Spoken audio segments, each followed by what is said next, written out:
kita mau berangkat ke kebun kopi. Bye-bye.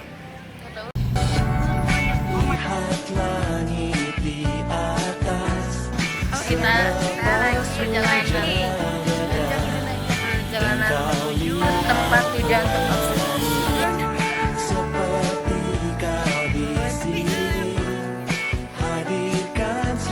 Iya kasihan banget. Jangan ngomong kayak gitu. Iya sepatu aku ya. Kalau kamu salah sepatu ini.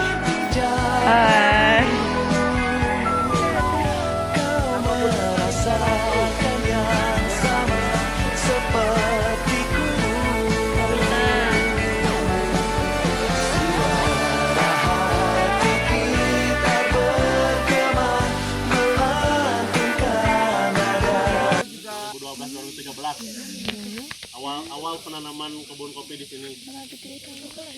Terus ya semakin sini semakin dikembangin gitu. Awal Paham nggak apa yang dimaksud dengan keberlanjutan dalam pertanian? Enggak.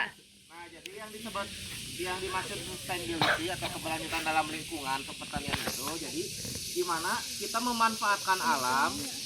Nah, dalam pemanfaatannya itu kita tidak hanya saja untuk mengambil keuntungan. Jadi di dalam setiap sektornya itu bisa dimanfaatkan. Nah, termasuk di kebun kopi 76 ini. Kenapa mau bertanya kenapa yang ditanamnya harus kopi? Kan kalau misalnya mau melestarikan alam atau membudidaya alam kan bisa sawit, bisa yang lain. Jangan. Kenapa harus kopi coba? Karena mau. Hah? Karena mau kopi. Kenapa nggak sawit? Kalau menurut kalian sawit itu termasuk melestarikan atau tidak? Tidak. Di sisi lain juga ada mungkin ya melestarikan, tapi kenapa kita di kebun 76 ini memilih kopi? Karena ketika kita menanam kopi, kita bukan hanya kopi saja yang ditanam. Kenapa? Tadi yang pertama kata Rizal, kopi itu butuh penaung. Penaung itu otomatis kita akan menanam yang namanya pohon-pohon yang tinggi. Pohon-pohon penaung, contohnya ini ada pohon pinus gitu kan. Nah, pohon-pohon yang lain. Nah, selain itu juga kopi di sisi lain, karena kopi itu termasuk jenis tanaman apa? Ada yang paham nggak? Kopi termasuk jenis tanaman apa? Ada yang paham nggak? Ada yang tahu nggak? Nah, kopi itu termasuk jenis tanaman dikotil. Tahu kan ada dua jenis tanaman kan? Oh iya. Ada dua yang besarnya, ada Angiospermae dan apa? Gymnospermae. Nah, kalau Angiospermae yang berbuah, kalau yang Gymnospermae yang tidak berbuah. Nah, kopi itu termasuk ke Angiospermae di mana di bawah Angiospermae itu ada monokotil dan dikotil. Nah, jadi kopi itu termasuk dikotil. Jadi kalau dikotil itu kan cirinya memiliki akar yang gimana? Tahu nggak? Akar serabut atau tunggal? Tunggal. Nah, jadi kenapa tadi disebut ada tumpang sari? Yang dimaksud tumpang sari itu jadi kita menanam kopi, tapi selain menanam kopi itu di dataran tersebut juga ditanami tanaman yang lain.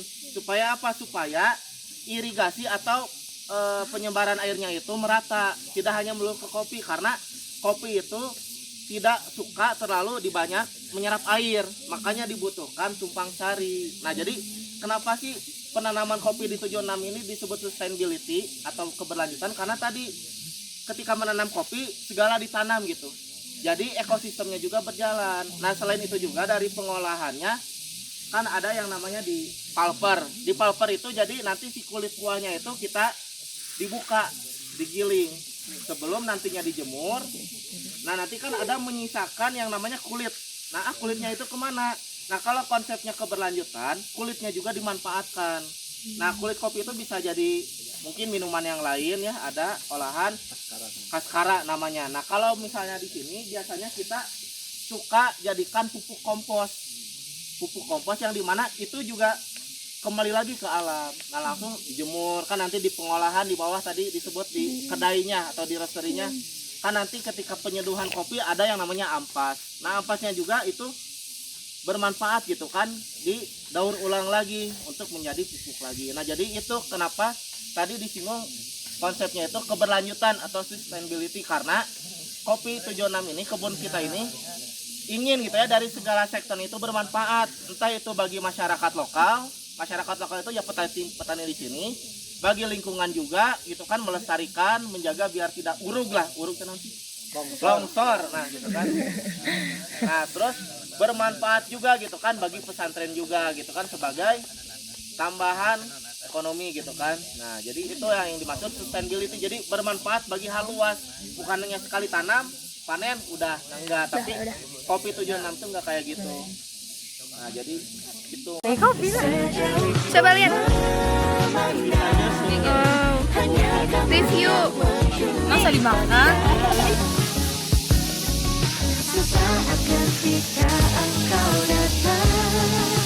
Lihat. Kayak rasa apa ya? Mau coba? Sini. Tolong sini. Nih. Ininya? Ya. Ini lihat. Amis. Kayak apa ya? kopi itu sebenarnya pertama kali ditemukannya itu kopi liar ya. Kopi liar jadi bukan kopi itu ya. Kopi liar itu pertama kali ditemukan di daerah Ethiopia. Tahu nggak Ethiopia? Afrika. Daerah Afrika gitu ya. Nah, jadi daerah Afrika dibawa sama penduduk Yaman. Nah, baru dari sana didistribusikan. Jadi disebut Arabica. Emang Arabnya kayak gitu Arab. Cuman bukan berarti asalnya dari Arab, tapi pertama kali terkenalnya kan. Kita mau ngisi penuhin ini sampai segini. Terima kasih. Terima kasih atas Malu banget udah paling depan. dan dan adik-adik sekalian gitu ya. Ada. Terima kasih atas dukungannya. Terima kasih atas kita membantu lah. Atau kalau kamu pulang aku kepengen dulu. Ya lumayan lah gitu ya. Dikit. Tambah wawasan juga gitu kan. Semoga apa yang kalian lakukan di sini segala kegiatannya, keringatnya menjadi pengalaman, menjadi wawasan yang baru dan menjadi pembelajaran lah untuk kalian sendiri dan untuk teman-teman kalian juga nanti. Dan mohon maaf bila ada kekurangan dari kami pihak dan mohon doanya juga supaya kebun kita, pesantren kita ya makin berkembang lah. Amin. Ya, Kok gini ke MB-nya ke video? Hai, jadi kita lagi panen kopi di kebun kopi 76. Nah, di sini banyak banget kopi. Ada sekitar 8 hektar ya tadi kata kita. Nah, itu keren ya. Satu kali panen itu beratnya kalau cuacanya bagus itu sekitar 15 sampai 20 ton. Sedangkan kalau lagi kurang mendukung cuacanya, dia tuh 10 ton gitu ya, 10 ton kan. Maksudnya cuaca begitu pun udah 10 ton gitu loh, bukan kilogram lagi guys. Keren banget ya, wow. Ini lagi happy, gak tahu nanti pulangnya gimana. Hai guys, bye.